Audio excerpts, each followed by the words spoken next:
Olá pessoal, tudo jóia?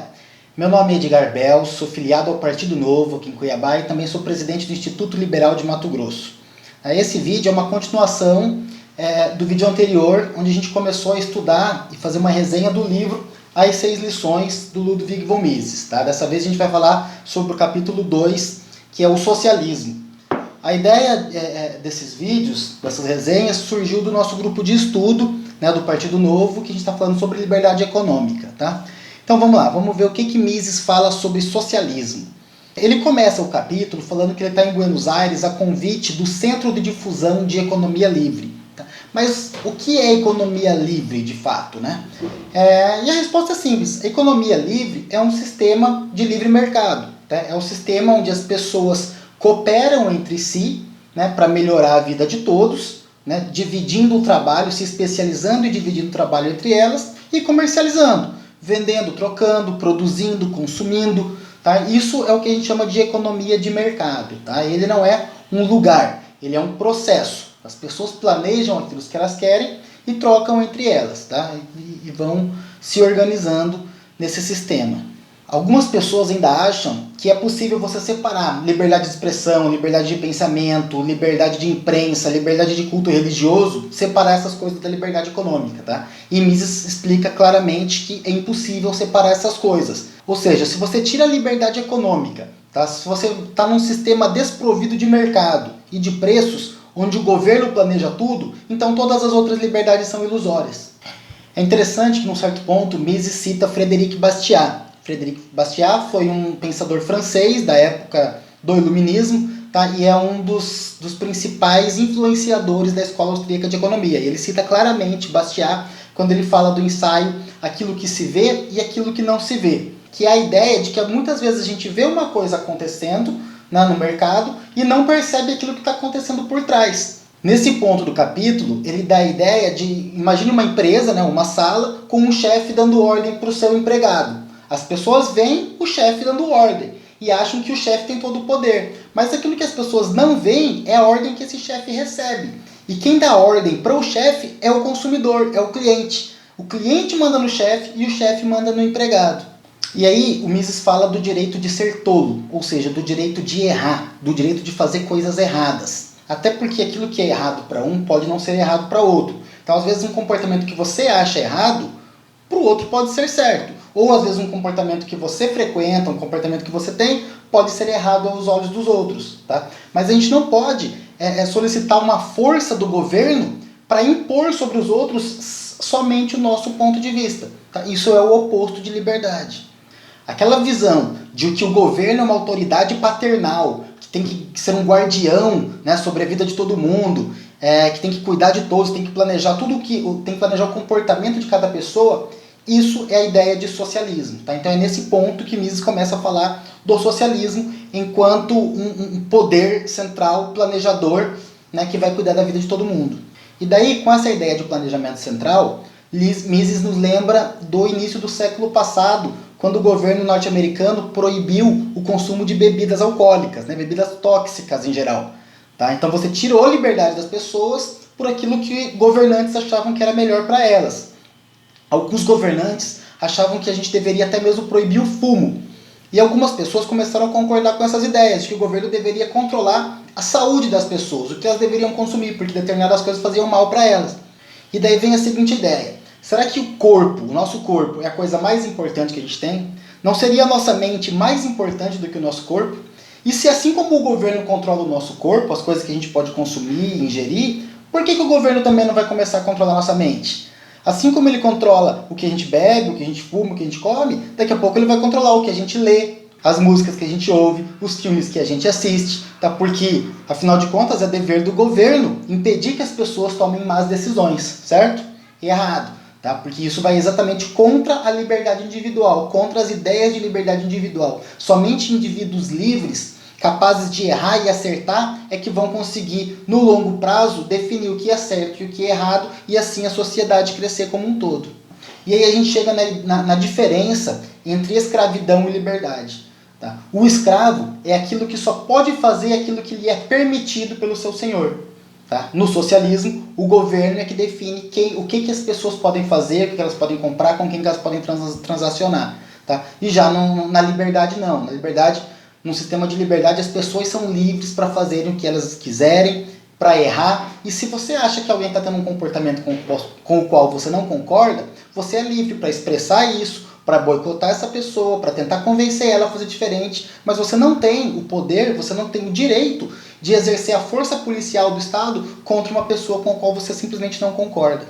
Numa economia de mercado, todos os cidadãos prestam serviços uns aos outros e assim há uma harmonia de interesses. Tá? Se eu produzo algo e te ofereço, você me oferece algo em troca, e nós dois concordamos que aquilo é bom para os dois, então o nosso padrão de vida tem melhorado. Os dois lados melhoram o seu padrão de vida. E foi a essa doutrina, a esse pensamento que os socialistas se opuseram. Eles diziam que há um conflito inconciliável entre classes. Quando Karl Marx lançou o panfleto dele chamado Manifesto Comunista, ele falava exatamente sobre isso, sobre esse conflito entre classes. Só que a análise dele era baseada naquela sociedade pré-capitalista, onde as classes elas se mantinham iguais durante toda a vida da pessoa, como a gente falou no vídeo passado. Se a pessoa nascesse nobre, ela ia morrer nobre, os filhos dela iam ser nobres e tudo. Se a pessoa nascesse pobre, nascesse no campo, fosse uma camponesa, ela ia morrer camponês e os filhos a mesma coisa. Tá? Não existia mobilidade social. Até Mises cita que naquela época os aristocratas, eles não se sentiam parte de um mesmo povo, numa mesma região. Eles não se sentiam parte da França, por exemplo, os aristocratas franceses. Eles se sentiam uma parte de aristocratas. Eles se sentiam muito mais próximos de aristocratas de outros países do que dos concidadãos do país dele. Tá? Assim como os pobres ou a burguesia, enfim, você tinha uma divisão linear de classes, independente da região. Mas já numa sociedade capitalista, existe a mobilidade entre classes. Né? Os pobres podem enriquecer, gente descendente de gente rica pode se tornar pobre, podem perder a fortuna, enfim, todos são livres, né, para ganhar mais dinheiro, para oferecer coisas novas, ou para simplesmente torrar a fortuna que tinha e se tornarem pobres. Já o sistema socialista proíbe essa liberdade fundamental, que é a escolha de uma carreira, por exemplo. Tá? Você no sistema socialista, é o governo que escolhe o que cada pessoa vai fazer, no que ela vai trabalhar, tá? Como se fosse um exército, assim como lá os generais, os chefes do exército escolhem onde que cada soldado vai ficar, da maneira que ele quiser. Ele simplesmente fala, preciso de 10 homens ali, preciso de 50 homens aqui, preciso de 200 homens ali. Ele não quer saber a qualidade de cada um. Né? No socialismo é a mesma coisa, eles vão falar, precisamos de tantas pessoas produzindo milho, outros produzindo trigo, outros tanto na indústria. Então no socialismo as pessoas não têm esse direito de escolher seguir a vocação delas. Mises fala ainda que um dos traços característicos dos nossos tempos é que as pessoas usam muitos nomes diferentes para designar a mesma coisa. Tá? Um sinônimo de socialismo e de comunismo é planejamento, um plano único feito pelo governo. Se tem um plano único para todas as pessoas e que as pessoas são obrigadas a seguir, tá? Então isso é a mesma coisa que socialismo, é a mesma coisa que comunismo. Tá? Hoje em dia é muito chamado de planejamento central. Existia no século passado também, até ficou bastante famosa uma obra que falava sobre planejar ou não planejar.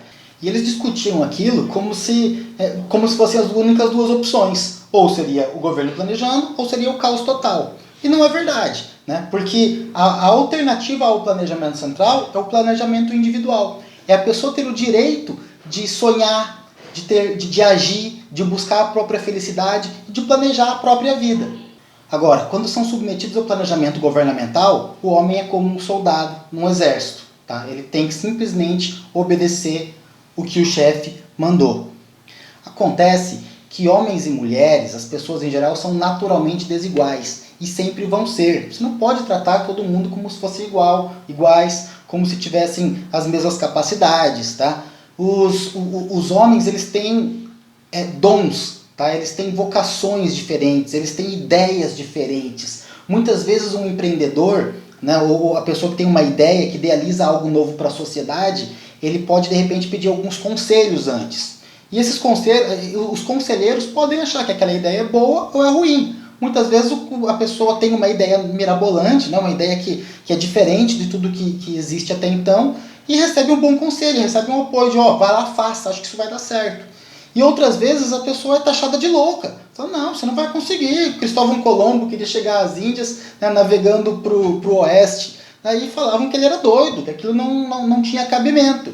Tá? E as pessoas são tratadas como loucas até elas irem lá e provarem que elas estavam certas. E só a liberdade permite, tá, que pessoas então taxadas como doidas, não, como malucas, provem estar certas. Num sistema de planejamento central, você tem que convencer o mandatário, tem que convencer o governante. Se ele não concordar com você, aquilo não vai acontecer e pronto. A sociedade não vai avançar, não vai evoluir. Tá? A sociedade tende a ficar sempre estagnada, baseada nas ideias e no conhecimento que os governantes têm sobre o mundo, sobre o todo. Mises cita ainda Napoleão. Napoleão ele era um gênio de guerra, tá? E chegou a um ponto que ele queria atravessar o Canal da Mancha para poder invadir a Inglaterra, e até então ele tinha barcos à vela. Né? E algumas pessoas sugeriram para ele que já existia uma invenção nova, né, chamada de barcos a vapor, que poderia ajudar ele na guerra. Como ele não conhecia aquilo, ele ignorou. Tá? E essa ignorância dele foi fatal para ele acabar sendo derrotado um pouco mais para frente. Tá? Porque por mais genial que ele fosse, ele não sabia de tudo. Tá? É a soma do conhecimento das pessoas que faz uma sociedade próspera, uma sociedade rica. E não muito conhecimento de um ou de poucos governantes. Né? A questão da aviação antes da Segunda Guerra Mundial foi parecida também. Muita gente não entendia os aviões como uma ferramenta importante, como uma ferramenta de combate. Né? E assim que começou a Segunda Guerra Mundial e os aviões passaram a ser utilizados, principalmente pelo lado norte-americano, eles ganharam a guerra muito facilmente, porque o exército inimigo não estava preparado, tá, para aquela novidade. Né? E dali para frente, Mises faz um paralelo com o fato de que muitos pintores, poetas, escritores, compositores, eles se queixavam de que o público não reconhecia a obra deles, né? E que isso os obrigava a permanecer sempre na pobreza. Tá? Então essa classe de artistas começou a achar que o governo deveria subsidiá-los, né? Subsidiar os grandes artistas, os grandes pintores e os grandes escritores, porque o público geral não via valor naquilo. E você vê o tanto que é interessante, né? Uma palestra dada em 59, um livro publicado em 78, e hoje a gente tem aí, né, Lei Rouanet, Lei de Apoio e Incentivo à Cultura, que são exatamente a mesma coisa. Artistas que se sentem desprestigiados e não valorizados e incapazes de oferecer o serviço deles no mercado, pedem apoio governamental, pedem apoio, né, pedem ajuda do governo, subsídio do governo para poder trabalhar. E muitas vezes acabam oferecendo coisas que as pessoas simplesmente não querem. Então, é natural que até hoje esses grupos sejam os grupos mais fanáticos defensores da concepção socialista, de achar que o governo que deve planejar, justamente pela incapacidade deles de gerar valor, ou de agregar valor, ou de convencer as pessoas de que a obra deles tem valor. E aí Mises chega ao ponto importante de que quando se trata de escolher entre o socialismo e o capitalismo como sistema econômico, o problema é um pouco diferente daquilo que os artistas pensavam. Os teóricos do socialismo jamais suspeitaram de que a indústria moderna se baseava no cálculo. Tá? E aí é o ponto onde Mises começa a falar sobre o cálculo econômico, que é a teoria que refuta o socialismo. Tá? O que é o cálculo econômico? Assim como um engenheiro que vai projetar um prédio ou uma ponte, ele precisa calcular. Ele precisa calcular o solo, precisa calcular as vigas, toda a estrutura, a quantidade de peso que aquilo vai suportar. Enfim, você tem que ter um monte de métricas para fazer um cálculo para poder construir algo, certo? Da mesma forma, funciona com um empreendedor. Tá? Ou com um consumidor. Não são só os consumidores que têm que saber o preço das coisas para tomar uma decisão do que eles vão comprar. O empreendedor, o empresário, o fornecedor também precisa saber que preço que os consumidores estão dispostos a pagar para eles poderem decidir o que vai ser produzido. Tá? É isso que a gente chama de cálculo econômico. É a economia toda precificada, né? Então são preços, as coisas têm preços, que informam para o consumidor o que ele deve comprar e que informam para o produtor o que ele deve produzir. Tá? Só com um sistema de preços isso é possível. Sem um sistema de preços, é como o engenheiro projetar uma ponte sem fazer cálculo nenhum. Tá? Como se ele simplesmente pegar e vou construir uma ponte, vou colocar aqui um tanto de concreto, vou colocar cimento, vou colocar ferro, vigas e seja lá o que acontece. Pode ser que a ponte acabe ficando frágil demais e desmorone, ou pode ser que a ponte fique muito forte a ponto de desperdiçar recursos, né? Usar recursos demais para algo que não precisava.